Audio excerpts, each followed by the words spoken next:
말씀 보겠습니다. 오늘 하나님이 주신 말씀은 신약성경 누가복음 23장 39절로 43절까지 말씀입니다.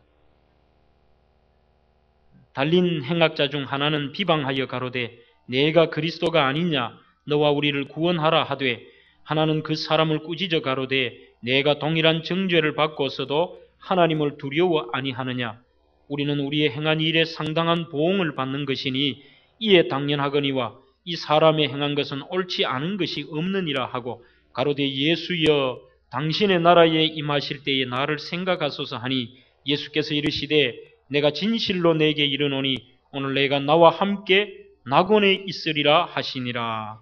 아멘. 할렐루야. 세상에서는 아무리 위대한 진리라도 그 진리를 좋아하고 매니아가 될 수는 있어도 그 위대한 진리 때문에 목숨을 내어놓지는 않습니다. 그런데 2000년 전 예수님이 이 땅에 오셔서 십자가에 죽으시고 부활하신 이후에 수많은 사람들이 바로 생명이신 예수님 때문에 기꺼이 자기 목숨을 내어놓습니다. 여러분들이 아시는 짐 엘리엇이라는 분은 20대 초반의 젊은 나이에 휘튼 대학을 수석 졸업하고 대학 학부의 한 가지 사실만으로 얼마나 똑똑했던지 대학 교수로 청빙이 됩니다. 그러나 그는 세상의 부귀영화 자리를 저버리고 아우카족이라는 미개족에 들어가서 마음껏 전도도 해보지 못하고 비참하게 순교를 당하게 됩니다. 이런 이유가 어디서 나왔겠느냐? 그것은 바로 예수님 안에는 영원한 생명이 있었기 때문인 줄로 믿습니다. 세상에는 생명과 직결된 것은 아무것도 없습니다. 그런데 예수님의 생명은 우리에게 뭐라고 말씀하시느냐? 나를 믿는 자는 죽어도 산다 그랬고 무릇 살아서 믿는 자는 영원히 죽지 아니한다고 말씀하셨습니다. 이것은 다른 사람의 말이 아니라 이 땅에 오신 하나님의 아들인 예수님께서 요한복음 11장 25절로 26절에 예수께서 가라사대 나는 부활이요 생명이니 나를 믿는 자는 죽어도 살겠고 무릇 살아서 나를 믿는 자 그것은 바로 저와 여러분들입니다. 영원히 죽지 아니하리니. 할렐루야. 그 부활에 대한 소망, 영원한 영생에 대한 소망이 있기 때문에 우리는 그분을 위하여 달라고 할 때는 생명까지도 왜요? 죽어도 살 수 있는 소망이 있기 때문입니다. 그런데 사람들은 태어나면서부터 이미 죽음의 터널을 향해서 가고 있습니다. 말은 그렇게 합니다. 아이고 자식들 애 먹이기 전에 죽어야 되지요. 이만큼 살았으니까 이제 하나님 빨리 데려가면 좋겠습니다. 여러분들 그 말도 일리는 있습니다. 솔직한 표현이지만 그러나 사람의 원래 생겨먹은 본성은 다 누구에게나 이 죽음 앞에서는 두려워한다는 것입니다. 그 이유는 왜 그런가 하면은 바로 그 죽음 이후에 삶이 어떻게 되는지를 모르고 또 죽음 이후에 준비되지 않았기 때문에 사람들은 누구나 그 죽음 앞에서는 두려워한다는 것이지요. 여러분들 모른다는 것은 두렵습니다. 그래서 낮보다는 밤에는 깜깜해서 아무것도 안 보이니까 두려운 것입니다. 우리는 반면에 두려워하지 않는 이유는 죽음 이후에 우리가 어디로 갈 것이고 우리는 죽음 이후에 지금 이 땅에보다는 더 아름답고 축복된 삶을 산다는 것에 확신이 있기에 우리는 조금도 죽음을 두려워하지 않는다는 이 사실입니다. 그래서 진정으로 예수를 영접한 사람은 오히려 죽음 앞에 더 평안하고 그 모습이 얼마나 행복해 보이는지를 모릅니다. 미국의 교포 할머니가 친히 겪었던 실화입니다. 이 할머니는 일평생 예수를 믿고 참 밝게 사신 분인데 아들이 4명이 있었던 모양입니다. 이제 이분이 시립병원에 가서 임종을 맞이하는데 4아들이 다 찾아왔습니다. 그리고 미국 생활을 오래 해놓으니까 영어를 조금 했던 모양이에요. 이 할머니가 첫 아들을 보면서 손을 잡고 하는 말이 사랑하는 내 큰아들아 굿나잇 이렇게 인사를 하고 나에게 키스를 해다오. 그래, 아들이 엄마의 그 밝고 아름다운 모습을 보면서 분명히 엄마는 천국에 대한 확신과 구원받은 백성이구나. 그래, 키스를 하고 엄마 굿나잇. 둘째 아들도 역시 똑같이 이야기를 합니다. 둘째 아들아, 나에게 굿나잇이라고 인사해주고 키스를 해다오. 둘째 아들도 그래 합니다. 셋째 아들도 그래 합니다. 그런데 넷째 아들을 보자 이 어머니가 너무 안타까운 얼굴로 하는 말이, 아들아, 나에게 굿바이라고 인사해다오. 그리고 나에게 키스를 해다오. 이 아들이 화가 납니다. 엄마, 왜 형님들은 굿나잇이라고 하고 나는 왜 굿바이라고 해? 얘야, 네 형들은 내가 믿는 예수님을 믿고 또 이들은 믿음으로 죽은 다음에도 죽는 것으로 끝나지 않고 더 좋은 곳으로 가서 거기서 반드시 나하고 다시 만날 거야. 잠시 잠깐 밤에 잘 때 굿나잇은 안녕 잘 자라, 좋은 밤 되거라 이런 말이지 않습니까? 잠깐만 잘 자거라, 잠깐 이별이야, 또 만나자 내일 아침에, 그런 뜻입니다. 그 반면에 너는 내가 믿는 예수를 믿지 않아 내가 죽으면은 두 번 다시 너를 볼 수 없기에 굿바이라고 인사를 하잖아. 안녕, 영원히 안녕이라는 거예요. 아들이 화가 나기도 하고 충격을 받습니다. 어머니가 죽음 앞에서 어떻게 저렇게 태어나고 기쁠 수 있느냐. 내가 정말로 영원히 그 좋은 곳에서 엄마를 못 볼 수가 있겠구나. 마지막 기회라고 생각하는데 묻습니다. 엄마, 그러면은 내가 어떻게 하면은 되겠어요? 아마 이 아들의 이름이 영어로 앤디였던 모양이에요. 앤디야, 네가 예수를 구주로 고백하고 주님으로 영접하겠느냐? 지금 해. 엄마, 내가 할게요. 그러면 이제 나에게 굿나잇이라고 인사를 해줘. 그래서 이 아들이 그 자리에서 영접을 하고 잠시 잠깐 뒤에 만날 소망을 가지고 어머니에게 굿나잇 인사를 했다는 거예요. 여러분들, 이것은 그분의 삶만이 아니라 정상적으로 생명이신 예수를 통하여 그분을 믿음으로 구원받은 우리에게는 죽음이 두렵지 않습니다. 영원한 이별도 아니고 슬픔도 아니고, 세상 사람들은 영원한 결말을 내기 때문에 이별이라 해서 영결이라고 합니다만, 아니요. 우리는 또다시 만날 소망을 가지는 차라리 소망 예배가 아닌가, 그런 생각을 해봅니다. 여러분들, 다른 방법은 없습니다. 성경에도 뭐라고 하는가 하면 요한일서 5장 12절에 아들이 있는 자, 즉 예수가 있는 자에게는 생명이 있고 하나님의 아들이 없는 자에게는 생명이 없느니라, 그렇게 말씀하고 있습니다. 그 예수님, 생명 되시는 예수님을 우리가 믿는 한은 결코 우리는 죄와 사망의 법이 우리를 억누를 수도 없고 사탄 마귀가 우리를 넘어뜨릴 수도 없다는 것입니다. 그리고 예수를 만났을 때는 때도 필요 없고 우리의 상황도 필요 없습니다. 어느 순간에든지 그분을 만났을 때에, 내 형편이 어떠하든지 그분을 만났을 때는 우리의 삶에는 또 다른 희망이 있고 우리에게는 영생이 있다는 것을 오늘 본문의 이 두 강도의 사건이 저들에게 잘 보여주고 있습니다. 그렇다면 가장 먼저 우리는 이 본문으로 통하여 인생의 길은 본문의 두 강도와 같이 생명의 예수님 앞에는 반드시 두 길로 갈라집니다. 이거는 예수님 시대만 아니고 오늘도 예외는 없습니다. 이 말은 무엇인가 하면 본문의 사건을 잠깐 소개하면 이렇습니다. 예수님이 전 인류의 죄를 대신하여 죄 없으신 예수님이 골고다 언덕에 십자가에 못 박히실 때 그 우편 좌편에는 가장 흉악한 죄인들이 같이 십자가에 달렸습니다. 그 시대의 십자가의 형벌은 보통 사람에게는 워낙 참혹하여서 안 합니다. 이 형벌은 로마 시민들에게는 너무 무서워서 하지도 않고 극악 죄인이거나 아니면 식민지 백성들 가운데 반역자들, 흉악한 죄인들, 이거는 폐역 죄인이라 하는 사람이 할 수 없이 그렇게 저주스럽게 죽입니다. 그런데 이 본문에 이 두 강도가 달렸다고 하면은 말을 안 해도 우리나라 막가파나 치존파 이상으로 아마 엄청난 흉악자였을 것입니다. 그런데 처음에는 마태복음 27장과 마가복음 15장에 보면은 이 양쪽 강도가 똑같이 예수님에게 욕을 했다고 되어 있습니다. 비웃고 비난하고 예수님을 욕했습니다. 그런데 얼마 있지 않았어 그 생명이신 예수님을 만나자 두 사람의 길이 완전히 180도의 인생으로 바뀌게 됩니다. 한 사람은 어떤가 하면은 이 두 강도의 모습을 통하여 우리는 오늘 이 시대에도 동일하다는 겁니다. 예수님을 모르는 사람이 없습니다. 예수를 증거하고 예수를 이야기해도 한쪽 강도의 입장에 있는 사람은 비난하거나 비웃으면서 예수가 뭔데?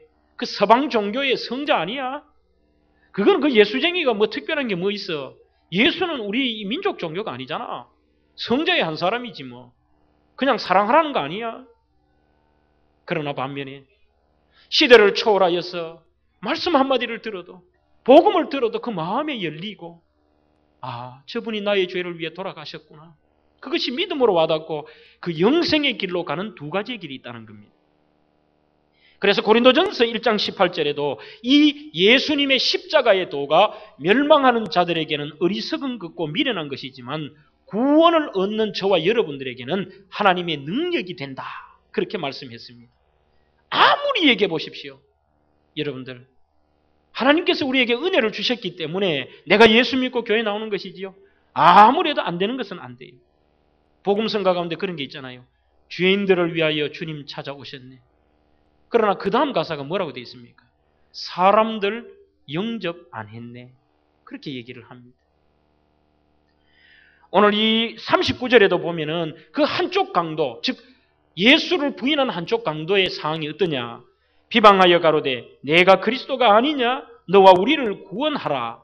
이 말은 예수 그리스도를 이 그리스도라는 말과 메시아라는 말은 같은 뜻입니다.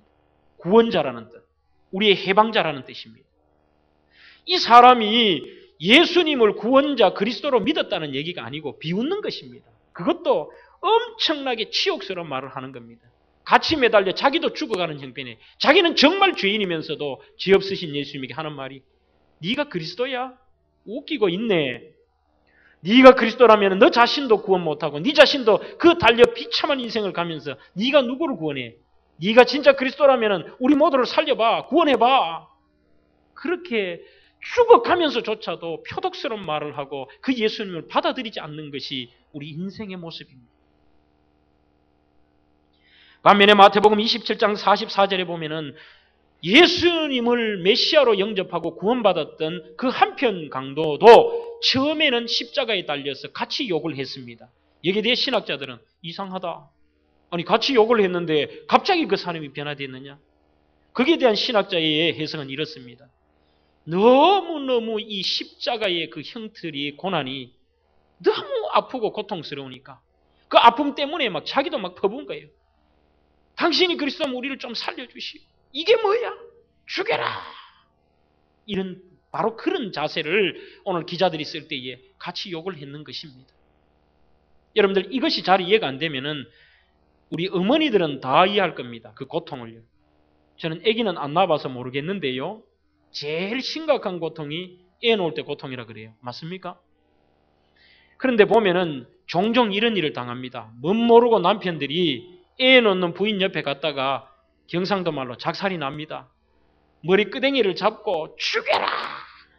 니놈 때문에 내가 이렇게 당한다 그러고요. 뭐 따기도 때리고요. 막 흔들어 대고요. 난리 하는데 남편들 어지간하면 가지 마십시오. 너무너무 고통스러우니까요. 근데 정말로 죽이라 그러고 정말로 욕하겠어요? 그건 한마디로 너무너무 아프니까 견딜 수 없으니까 속상한 거예요. 그 남편이라도 뭐 잡아야 될 것 아니겠어요? 오늘 그런 상황보다 더한 겁니다. 이 십자가의 형벌은 몸에 진액이 다 빠지고 살이 찢어지고 그 인간이 겪을 수 있는 극한의 고통을 오랜 시간 계속 겪는다. 잠깐 총 맞아 죽으면 그냥 확 죽어버리면 그만인데 사람의 공포와 그 극한의 고통이 몇 시간 어떤 사람은 몇 날 계속된다 생각해 보십시오. 견딜 수 없는 거예요. 그런데 이분은 처음에는 그랬지만 내가 죽음의 막바지에 이르니까 생각나는 게 뭔가 저 옆에 달린 분은 우리와는 틀린 분이에요. 저분은 아니에요. 사람들이 그리스도라고 자신도 그렇게 얘기하는데 저분은 정말 메시아야. 저분만이 살 길이야. 저분이 나 같은 죄인도 살릴 수 있겠나? 그렇게 얘기를 합니다. 그러면서 이 사람의 말이 달라지는데 41절부터 어떻게 달라지느냐? 바로 자기 자신의 문제부터 깨닫고 해결을 합니다. 옆에 그 강도에게 이렇게 얘기합니다. 우리는 우리의 행한 일에 상당한 보응을 받는 것이니 이에 당연하거니와 이 사람이 행한 것은 옳지 않은 것이 없느니라.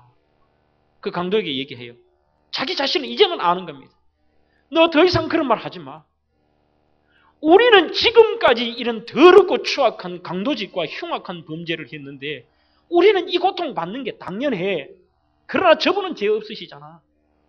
저분은 지금까지 해왔던 것이 옳지 않은 게 없다. 이 말은 예수 그리스도는 이 땅에서 옳지 않은 것이 없는 분이 누가 있겠어요? 하나님의 아들임을 믿는다는 거예요. 그분이 예수라고 했던 사실, 그리스도라는 사실, 우리가 기다렸던 메시아라는 이 사실을 그가 믿는다는 것입니다. 여러분들, 그뿐만 아니라 42절 넘어가면서 구체적으로 우리 예수님을 부릅니다. 예수여, 당신의 나라에 임하실 때에 나를 생각하소서. 나를 기억해 주십시오. 여러분들, 예수라는 이름의 뜻이 무엇입니까? 그것은 바로 우리를 억만죄악 가운데 구원할 자라는 뜻입니다. 나를 죄악 가운데 구원하여 살리실 바로 그분 예수님이시여 당신의 나라에 임할 때 나를 한번 기억해 달라는 것입니다. 그런 말씀 앞에 뭐라고 얘기를 합니까? 여러분들, 오늘 이 그분의 고백 앞에는 세 가지의 믿음의 고백이 다 들어가 있습니다. 첫째는 생명의 주인이신 하나님의 아들로 죄가 없다는 걸 인정합니다. 두 번째는 사후에 우리 죽은 사후에 천국이 있다는 것, 천국과 지옥이 있다는 것을 낙원이라는 것을 확신하고 있습니다. 세 번째는 예수가 메시아라는, 즉 우리를 억만 죄악 가운데 구원하실 수 있는 메시아라는 것을 고백하고 있습니다. 그때 주님이 뭐라고 말씀합니까? 오늘 본문 마지막 절 43절에서 내가 진실로, 예수께서 이르시되 내가 진실로 내게 이르노니 오늘 내가 나와 함께 낙원에 있으리라. 여기서 주님이 늘 주님은 이 사랑의 마음을 가지고 계신 것 같아요. 내가 오늘 내게 말하는데 네가 오늘 나와 함께 천국 갈 거야. 주님은 그의 믿음만을 보시고 과거의 행적을 본 게 아니라 믿음만을 보시고 그에게 함께 천국 갈 수 있는 그 믿음을 보시고 인도하셨다는 사실입니다. 여러분들은 왜 행복자입니까? 돈이 많아서 행복자입니까? 건강해서 행복자입니까? 아니, 인생에 누구나 이 두 가지의 길을 가지만 여러분들은 우리의 생명이신 예수님, 내가 영원히 살 수 없는 바로 그 생명의 길을 갔기에 여러분들은 행복한 사람인 줄로 믿습니다. 한번 따라 할까요? 나는 정말 행복합니다. 저 뒤에 몇 분은 굉장히 괴로우신 것 같은데요. 같이 웃으면서 한번 해보겠습니다. 고백대로요. 나는 정말 행복한 사람입니다. 그렇습니다. 두 번째로 생명이신 예수님을 만나면은 용서받지 못할 죄가 없습니다. 여러분들, 사람의 용서에는 한계가 있습니다. 내가 이것만은 못한다고 할 수 있습니다. 과거에 우리 젊은 분들은, 청년들은 잘 모르시겠어요. 미워도 다시 한번 하는 영화를 아십니까? 그 영화는 1968년에 개봉이 되어서 서울에서만 35만 명이 봤다 그래요. 제가 기록을 찾아보니까요. 그때 서울 인구가 얼마냐? 450만 명인데 10명 중에 1명 걸로 봤다는 겁니다. 근데 저는 그거는 못 봤고요. 80년, 81년에 다시 그것이 리메이크 돼서 방송에 나왔는데 어릴 때 못 모르고 그걸 봤어요. 그걸 봤는데 한참 지나고 가장 인상적인 게 뭔가 하면 용서라는 것을 생각해 봤습니다. 내용을 모르는 청년들 위해 잠깐 소개하겠습니다. 시골에 부인과 아이를 둔 한 남자가 있었습니다. 이 남자가 돈을 벌려고 서울에 가서 열심히 일을 해서 부자가 됩니다. 그 부자가 됐는데 그만 사랑하는 사람이 생겼는데 누구냐? 유치원 선생님 문이라는 여자를 만났습니다. 그래서 만나서 둘이가 사랑을 하는데 이 불륜의 사랑은 오래가지 않습니다. 얼마 있지 않아서 고향에 있는 아이들과 아내가 와서 그 사랑은 종지부를 찍게 됩니다. 근데 문제는 무엇이냐? 결국은 이 문이라는 여자가 버림을 받는데 버림받는 것이 끝이 아니라 이 여자에게 폐암이 걸립니다.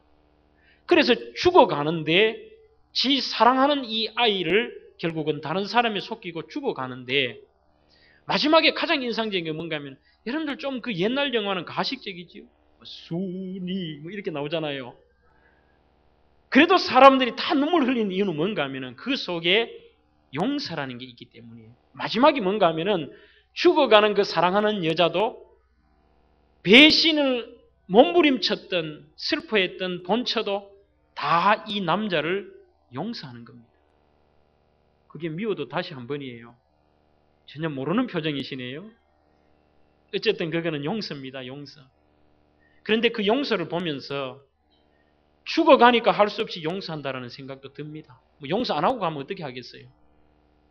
여러분들, 주님은 용서를 하시는데 거기에서 하나가 더 있습니다. 우리 주님의 용서는 단순하게 내가 할 수 없이 용서한다가 아니고 주님의 용서는 과거를 까맣게 잊어버리고 오히려 사랑하는 마음이 덧붙인 용서라는 사실입니다. 오늘 이 죄는 엄청난 죄인입니다. 어느 정도냐? 본인이 인정할 정도면 대단한 죄인입니다. 41절에 우리는 우리의 행한 일에 상당한 보응을 받는 것입니다. 봐라 봐라. 우리는 정말 나쁜 놈이야. 이 정도 벌 받을 만큼 나쁜 놈이라는 겁니다. 그렇지만 그가 자기 자신을 인정하고 주님 앞에 와서 회개할 때 마지막 순간이었지만 주님 앞에 찾아나와 회개하고 용서를 구할 때 주님의 음성은 무엇이었습니까? 내가 그 앞에 안 붙여도 될 말을 붙입니다. 주님은 상대방까지 배려하는 거예요. 내가 대충 하면 저 사람이 혹시나 마음에 확신을 못 가질까 봐 내가 진실로 내게 이르노니 봐라, 걱정하지 마. 진실로 내게 이르노니 오늘 너는 나와 함께 낙원에 있으리라. 요한복음 8장 11절에도 가늠하다 잡힌 여인에게 주님이 뭐라고 그럽니까? 예수께서 가라사대 나도 너를 정죄하지 아니하노니 가서는 다시 죄를 범하지 마라. 정죄하지 않는다는 거예요. 요한복음 21장에 베드로에게 사명을 주시는 것도 여러분들 너무 복잡하게 생각하지 마세요. 거기는 뭐 어떤 사람들은 이 해석은 뭐 예수님이 아가페의 사랑을 물었는데 베드로가 필레의 사랑으로 대답해가지고 예수님이 무슨 막 기분 나빠 또 묻고 또 묻고 3번 물었다. 아니요. 예수님은 그렇게 계산적인 분이 아니세요. 그 예수님이 제자에게 물었던 때는 과거에 자기를 배신하고 저주했던 그 나쁜 놈의 제자 베드로 때문에 또 묻고 또 물은 게 아니고 이미 그것은 예수님의 머리에 없어요. 부활하신 예수님을 만난 다음에 깨닫고 회개하고 믿음으로 살려고 하는 지금의 베드로만 보시는 거예요. 그래서 그 모습은 뭐냐면은 또 확신 주고 또 확신 주는 거예요. 여러분들 그 무식꾼 베드로가 얼마나 똑똑해가 헬라어로 예수님을 아가파오 물었는데 필레오로 사랑합니다. 그래 대답했겠어요. 그 시대 때는 아가파오나 필레오나 막 섞어 사용했습니다. 오늘날 우리가 계란이나 달걀이나 막 쓰잖아요. 그 말은 이겁니다. 나는 네 과거에 대해 관심 없어. 베드로야, 네가 나를 사랑하느냐? 주님, 내가 주님을 사랑하는지 이제는 알잖아요. 또 물은 거예요. 베드로야, 네 진짜 날 사랑해? 아, 주님 아시잖아요. 그 다음에 주님이 하시는 말씀이 뭐냐? 앞에 건 네가 이런 놈은 일시켜도 안 돼가 아니라 주님은 그 사랑한다는 말을 확증하신 다음에 이 양을 먹이라, 네 양을 치라 사명을 주시는 거예요. 여러분들 이 사건은 누가복음 15장에 여러분들 느끼지 않습니까? 누가복음 15장에 떠나간 당자와 아버지는 바로 우리와 하나님을 상징합니다. 당자가 온갖 나쁜 짓거리를 하고 돌아왔을 때에 그때에 그 아버지의 반응은요. 오자말자 야 이놈아 떠나노니까 잘 됐다. 거짓골 해가 왔구나. 네가 내 그럴 줄 알았다. 그렇게 얘기했어요? 아니요. 과거에 대한 것에 대한 것은 용서는 기억조차 하지 않습니다. 거기에는 사랑만 있습니다. 아이고 얼마나 고생했어. 확 끌어안고 입을 맞추고 또 맞추고 손에는 가락지를 끼워주고 잔치를 벌이고 기뻐해가 덩실덩실 춤을 추는 이것이 바로 하나님께로 회개하고 돌아오는 우리를 향한 용서하시는 하나님의 모습입니다. 요한일서 1장 9절에도 만일 우리가 우리 죄를 자백하면 죄는 미쁘시고 의로우사 우리 죄를 사하시며 모든 불의에서 우리를 깨끗게 하신다고 말씀하셨습니다. 사랑하는 성도 여러분, 오늘 우리가 성찬식을 거행하는데 왜 이 성찬식을 하십니까? 그것은 두 가지의 의미입니다. 하나는 바로 이 떡과 포도주를 먹고 마시는 것은 예수님의 살과 피를 기념하는 것이고 또 하나는 예수님의 죽으심과 우리를 용서해 주심에 감사하고 감격하는 그 예식입니다. 이것을 우리는 일평생 기념하고 감사하라는 것입니다. 용서하시는 하나님, 여러분들, 하나님, 나는 과거에 이런 죄를 지었습니다. 지금도 또한 나는 이런 추악한 사람입니다. 그거는 문제가 되지 않습니다. 주님 앞에 용서받지 못할 죄는 없습니다. 주님은 우리를 사랑하시되 과거의 죄보다는 지금의 우리의 모습, 우리를 사랑하시는 하나님이신 줄로 믿습니다. 마지막으로 강도가 구원받는 길은 어려운 길이 아니라 유일한 길이고 쉬운 길이었다는 사실을 주목하십시오. 구원의 길은 복잡하거나 어렵지 않습니다. 구원받은 강도를 생각해 보십시오. 일평생 나쁜 짓을 했습니다. 죽기 직전까지 믿음이 없었습니다. 아니요. 옆에 예수님이 계시는데도 처음에는 비난을 했습니다. 그러나 얼마의 시간에 회개하고 예수를 영접하고 믿음으로 받아들이고 그분 예수를 앞에 불쌍히 여겨달라고 했을 때에 그는 구원의 은총을 누린 것입니다. 예수 믿는 것은 심플한 길입니다. 예수 믿는 어려운 게 아닙니다. 어떤 분들은요, 문답을 해도 그렇고 물어도 믿음이 이건 뭐 너무 쉬운 거 아니고 뭐 믿기만 하면 구원받고 내가 하나님을 믿음으로 구원받는다는데 내 같은 사람이 구원받나? 뭐 다른 길이 있는 게 아니라는 것입니다. 여러분들, 구원 자체는 우리의 선행과 노력과 헌신이 아니라 전적인 하나님의 은혜인 줄로 믿습니다. 에베소 2장 8절로 9절에도 너희가 그 은혜를 인하여 믿음으로 말미암아 구원을 얻었나니 이것이 너희에게 난 것이 아니요 하나님의 선물이라. 행위에서 난 것이 아니니 이는 누구든지 자랑치 못하게 합니다. 내가 잘났어, 내가 착한 행실을 했어, 자랑할 게 없다는 거예요. 여러분들이 예수 믿고 오늘 여러분들이 이 자리에 앉아 계신다는 자체는 전적인 하나님의 선물, 하나님의 특권, 그분의 은혜인 줄로 믿습니다. 그 많은 사랑 가운데 여러분들 신기하지 않아요? 그 수많은 사랑 가운데 내가 하나님의 택한 백성이 되었고 내가 예수 믿을 기회가 되었고 내가 예수 믿는다는 것, 이거는 말할 수 없는, 정말 어떻게 표현할 길이 없습니다. 좀 유치하게 한번 해볼까요? 놀라워라. 아무도 안 하시네요. 안 놀라우세요? 저는 저 같은 죄인이 구원받은 게 엄청나게 놀랍습니다. 정말로 부족하고 연약하고, 그것도 우상과 온갖 제사와 억눌림이 있는 그 촌동네 안동에서요. 예수 믿고 지금 목사가 된 건요. 정말 놀라워랍니다. 표정은 전혀 아니시네요. 정말 여러분들이 예수 믿게 된 것은 놀라운 하나님의 은혜입니다. 어떤 분들은 일찍 믿어서 일평생을 예수를 위해 사는 축복된 삶도 있고, 어떤 분들은 5년에 그분 예수를 만나서 죽기 전에 예수 영접하고 하늘나라 천국 간 참 행복한 사람도 있고, 기회와 방법은 틀려도 그 예수 믿는다는 길은 심플한 길이요. 그 길 이외에는 다른 길이 없습니다. 그래서 사도행전 4장 12절에 다른 이로서는 구원을 얻을 수 없나니 천하 인간의 구원을 얻을 만한 다른 이름을 우리에게 주신 일이 없다고 말씀하셨습니다. 심플한 길입니다. 예수님만이 생명입니다. 그 길만이 사는 길입니다. 오늘 그러기에 우리 모든 믿음의 백성들은 참으로 주님 안에서 행복된 사람이에요. 생명이신 예수를 영접함으로 우리 속에도 영원한 생명이 있는 줄로 믿습니다. 우리는 정말 특권의 하나님의 축복된 자녀들입니다. 기도하겠습니다. 하나님 아버지, 감사합니다.